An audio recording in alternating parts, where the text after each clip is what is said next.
नमस्कार मंडळी. अवधूत चिंतन श्री गुरुदेव दत्त श्री स्वामी समर्थ महाराज की जय. आज आपण पाहणार आहोत अधिक मास महात्म्यातील अध्याय 22.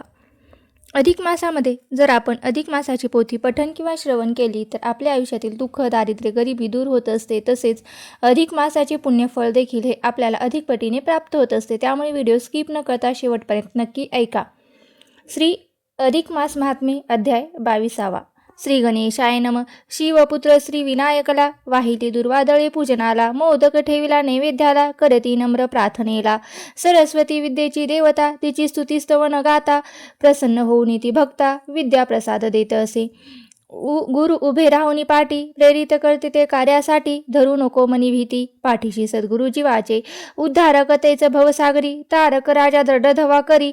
एक विनंती वाल्मिकी ऋषींनी, येता मास पुरुषोत्तम, कोणते पाळावे नियम, आचरण करावे उत्तम, सांगा न लागते ऋषी, म्हणती भूपरा. तू प्रश्न केलास साजिरा, जनकल्याण हे तू बरा, त्यात घडले दडलेला, तरी आता देऊनी चित्त, एक सांगतो नियमव्रत, जे आचरावे या मासात, पुण्यप्राप्ती कारणे.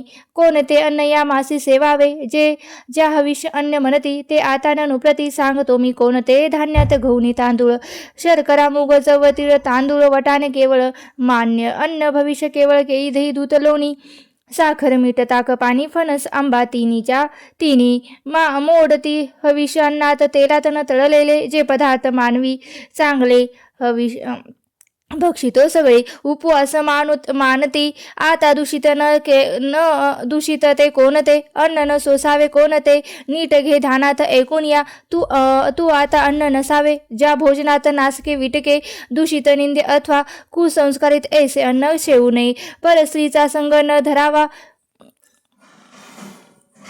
तो विटाळ टाळावा, तीर्थाशिवाय अन्य गावात जाऊ नये. या मानसी न करावी देववेद निंदा, न करावी प्रगुरु निंदा, गोनिंदा स्त्रीनिंदा राजनिंदा न करावी. एक प्रकारे या मासीचा अन्न पदार्थ एव पेय फळाचा त्याग करती सेवनाचा व्रताचरण म्हणून या. जो पदार्थ आपण त्यागिला, तो दान करावा विप्रावाला, पुरुषोत्तम म्हणून त्याला घ्यावे आशीर्वाचन, जे अंगी असेल शक्ती तेने करावं उपवास भक्ती. अथवा दूध फळे सेविते, कोणी या मासात सुरू होता, अधिक मास उठाव प्राण प्राप्त सम्यास, स्मरावे हरी गोविंदास, आरंभावा दिनकर्म मुख मार्जन अदंत धावन, मग करावे मंगल स्नान, धूत वस्त्राते नेसुनी, पूजा स्थानी बसावे, माता पिता कुलदेवता प्रथम स्मरुनी वंदिता, व्रतांचा संकल्प गोमटा करावी हरिचरणाची. देवा मी अधिक मासात स्थान पूजा उपरात वस्त तीर्थयात्रा देवदर्शनात संकल्प हा करीत असे, करीन माझे पूजन पोथी ग्रंथ पारायण, चित्ती सदैव धरीन ध्यान, एका पुरुषोत्तमाचे परिसंकल्प, हा माझा देव पूर्णत्वास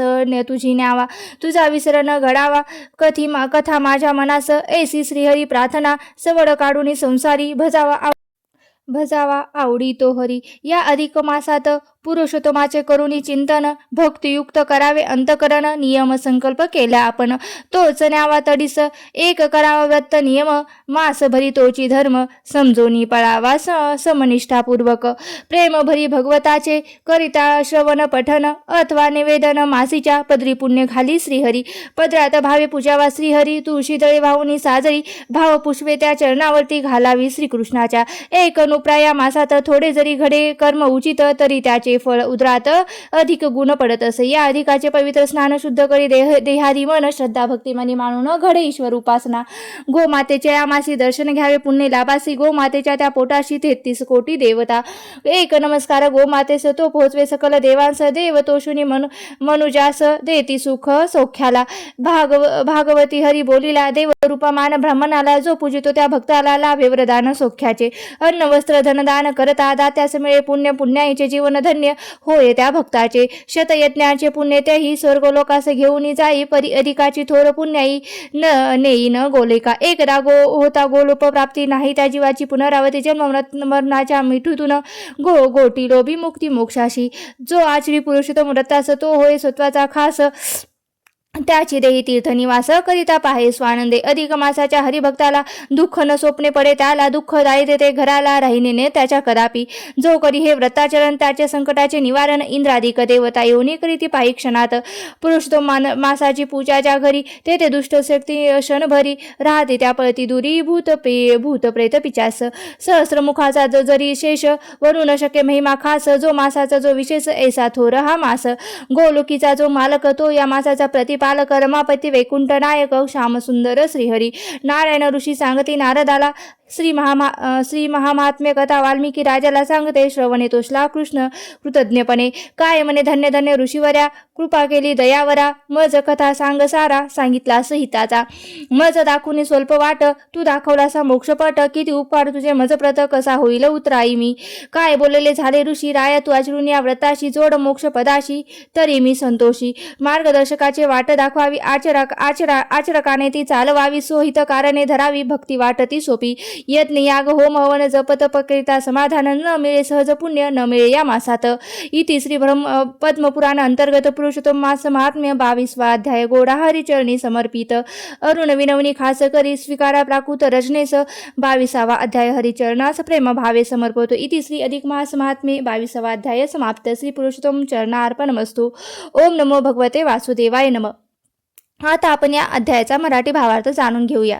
चला, श्री अधिक मास महात्म्य अध्याय 22वा. अधिक मासातील व्रते आणि नियम. राजा दृढ धनवाने ऋषींना विचारले की हे पुरुषोत्तम मास आल्यावर लोकांनी कोणते नियम पाळावेत, कोणती व्रत करावीत, कसा आचार विचार ठेवावा ते मला सांगा. तेव्हा ऋषी सांगू लागले की या मासात लोकांनी हविषा अन्नाचे सेवन करावे. त्यात म्हणजे गहू, तांदूळ, शर्करा, मूग, जव, तीळ, वाटाणे, देवभात, तसेच केळी, दही, दूध, लोणी, मीठ, साखर, तूप, फणस, आंबा या तिन्ही पदार्थ मोडतात. हविष अन्नाचे हे सेवन करणे हे उत्तम असते. या मासात नासके, विटके, शिळे, दूषित, निंदे अथवा कुसंस्कारित असे अन्न सेवन करू नये. या मासात परस्त्रीचा संग टाळावी.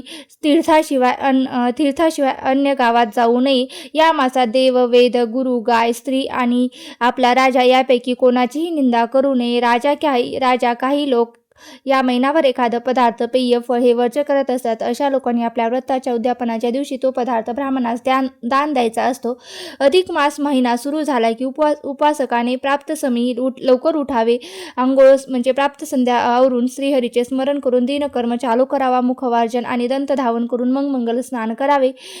स्वच्छ कपडे घालावे. पूजास्थानी येऊन बसावे. माता पिता कुलदेवताचे स्मरण करून व्रताची विधिवत पूजा आणि संकल्प करावा. तू हे देवा तुझं पूर्णत्वास नाही अशी प्रार्थना करावी. पुरुषोत्तम माताकडे प्रार्थना करावी. आपण जो नियम करू, जी उपासना करण्याचे ठरवू, तो संपूर्ण महिनाभर एकनिष्ठाने एक श्रद्धेने आचरावे. त्याचे पालन आचरण करणे हा आपला स्वधर्म मानावा. या महिन्यात भागवत, अधिक मास महात्म्य या पोथीचे नक्की पारायण करावे. या अधिक मासाचे पवित्र स्थान हे आपला देह आणि मन सुद्धा शुद्ध करत असते. आपल्या मनात इच्छाशक्ती जागून आपल्या हातून ईश्वर उपासना घडते. या महिन्यात गोमातेचे घेतलेले दर्शन, तिला भरवलेला घास, चारा हा मोठे पुण्य देतो. अधिक मासाचा उपासना करणाऱ्या हरिभक्तास दुःख स्वप्नेही पडत नसतात. त्याचे दुःख दारिद्र्य दूर पळून जाते. जो हे व्रताचरण करतो त्याच्या संकटाचे निवारण होते. त्याच्या घरी दुष्टशक्ती राहत नाही. हे निवेदन ऐकून राजा म्हणाला की मुनीवर आपण धन्य आहात. आपण हे सगळं सांगून माझ्यावर मोठा उपकार केलात. मी तुमचा उत्तराई कसा होईल. तेव्हा ऋषी म्हणतात की हे राजा, मी जे तुला सांगितले आहे त्याचे उचित आचरण कर. तू करशील तर मला परम संतोष भेटेल. इथेच ब्रह्मद नारद पुराणीचा पुरुषोत्तम मास व्रत नियमाचा अधिक मास महात्म्याचा 22वा अध्याय पूर्ण होतो. तुम्हाला जर ही कथा आवडली असेल तर व्हिडिओला नक्की लाईक करा. चॅनलवरती नवीन असाल तर सबस्क्राईब करा आणि आपल्या मित्रपरिवारासोबत नक्की शेअर करा. धन्यवाद. श्री स्वामी समर्थ. जय जय स्वामी समर्थ. ओम नमो भगवते वासुदेवाय नमः.